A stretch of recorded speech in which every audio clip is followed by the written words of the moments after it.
Two first-round fantasy picks are in danger of missing week 1 of the 2023 NFL season. I'm Joe Dolan, and this is the Fantasy Points morning lineup for Thursday, September 7th, 2023. I wanted to start by giving you an idea of what I'm going to do on this show. It will air every Monday, Thursday, and Saturday morning during the NFL season, and I'm going to essentially set a fantasy lineup with some of the most relevant fantasy news on those days. Monday after the Sunday slate of NFL games, Thursday after the first practice reports of the week, and then Saturday after the final practice reports of the week. I intend it to be a quick way to give you a bit of a fantasy edge while you drink your morning coffee. And I just wanted to let you know that any stats you hear in this program will be from the Fantasy Points data suite, unless otherwise noted. The data suite is currently 75% off for the 2023 NFL season over at fantasypoints.com. And you can come check it out with a free 7-day trial. I highly recommend you do. We have self-charted data that is updated every Tuesday throughout the NFL season. Really excited about it, and I've been using it for all of my offseason analysis, and I hope you enjoy it. Starting at quarterback for the Bengals in week 1, it sure looks to be Joe Burrow. Bengals coach Zach Taylor told reporters on Wednesday that his star quarterback, who has been nursing a calf injury, practiced in full. That certainly seems to clear the runway for Burrow to be ready to face off against the Browns on Sunday. Now, per The Athletic's Paul Dehner, Burrow said, "I'm ready to go. I'm expecting to play." Burrow also said that his pending contract extension, which has not yet been signed, is, quote, "the last thing I'm thinking about right now." Now, I've gone on the record that Burrow should not step foot onto a field until he has pen to paper on that deal, but it appears he is not taking my advice. Nonetheless, for fantasy purposes, I'm glad that Burrow will be out there, and I'm excited to see him. I have him as a high middle range quarterback 1 in this matchup with the Browns, who have actually given him trouble in recent years, with Burrow throwing just 4 touchdowns to 4 interceptions in his last 3 games against them. If you drafted Burrow, you probably have no choice but to play him. At running back, I'm excited to see Jameer Gibbs in his NFL debut tonight.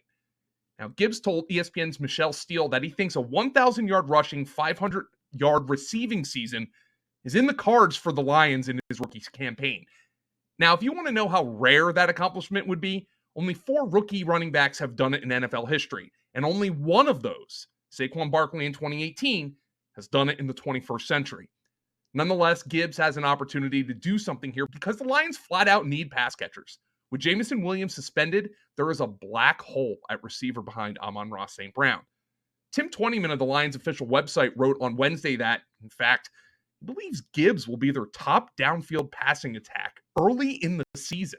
If you watch the Lions video that they posted on Twitter when they drafted Gibbs, the brass, the head coach, the general manager, Brad Holmes, you know how excited they were to land him. Now, I'm taking the over on Gibbs' 3.5 receptions prop in the opener against Kansas City because I am fascinated to see how creative offensive coordinator Ben Johnson is going to use him. We have a committee at our second running back spot. The Colts don't have Jonathan Taylor, but they might have Zach Moss, who returned to practice on Wednesday in a limited fashion after a training camp broken arm has sidelined him for the past month plus. Now, if Moss can play in week 1, that makes this backfield an ugly 3-man rotation with Deion Jackson and rookie Evan Hull. Reporters have said that Jackson is the one who is expected to start if Moss doesn't play, but if he does, Moss profiles as the best early down option here, with Hull the best pass catcher. I personally drafted a ghastly 0 RB team this past weekend, and I'd like some clarity here because I could use Jackson to get me some cheap points as a super low-end running back too in the event Moss can't play. But if Moss is in this weekend against the Jaguars, there is no way any of these backs are anything more than bench stashes. At our first wide receiver spot, we might not have Cooper Kupp for some time. The Rams have already ruled Kupp out of their opening game against Seattle with a hamstring injury, and there's potential for that injury to be a long-term one, as Coach Sean McVay wouldn't rule out putting Kupp on injured reserve. Yes, someone has to catch passes for LA, and Van Jefferson is the best bet to do so on the perimeter after having an excellent camp. But this is a pretty brutal matchup for Van Jefferson. While the Seahawks are not yet at Legion of Boom levels in the secondary, this unit has the potential to be scary good very soon. 2022 fifth-round pick Tariq Woolen was one of the steals of the NFL draft, allowing just 0.76 yards per route run as a rookie, 8th fewest among all qualified corners per Fantasy Points data. Last year's left corner, Michael Jackson, was 18th best in the same category. And he hasn't even won the starting job yet, as he's battling Trey Brown. Another 2022 rookie, Kobe Bryant, not that one. They have a Kobe Bryant and a Michael Jackson. Neither of the ones you're thinking of. Gave them good snaps in the slot, and then the Seahawks spent the 5th overall pick in April on Illinois' Devin Witherspoon. The Seahawks just know how to draft corners, and the Rams just know how to rack up the injuries. Once Kupp went to see a body specialist for his hamstring injury, I knew this was a problem. I'm not expecting to see him for a month at least, though I'm praying I'm wrong. The Packers have 2 guys in my wide receiver 2 spot, and both are iffy for week 1. Both second-year wide receivers Christian Watson and Romeo Doubs missed practice on Wednesday with hamstring injuries.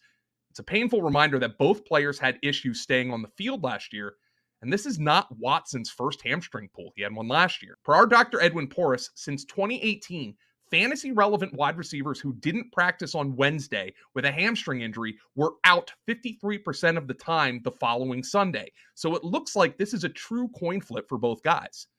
It's possible that the Packers are being cautious given how injuries ravaged their season last year.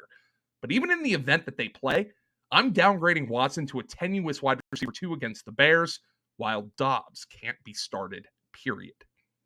And in our flex spot, I've buried the lead. That's because Travis Kelce is questionable for Thursday night's opener against the Lions with a bone bruise in his knee.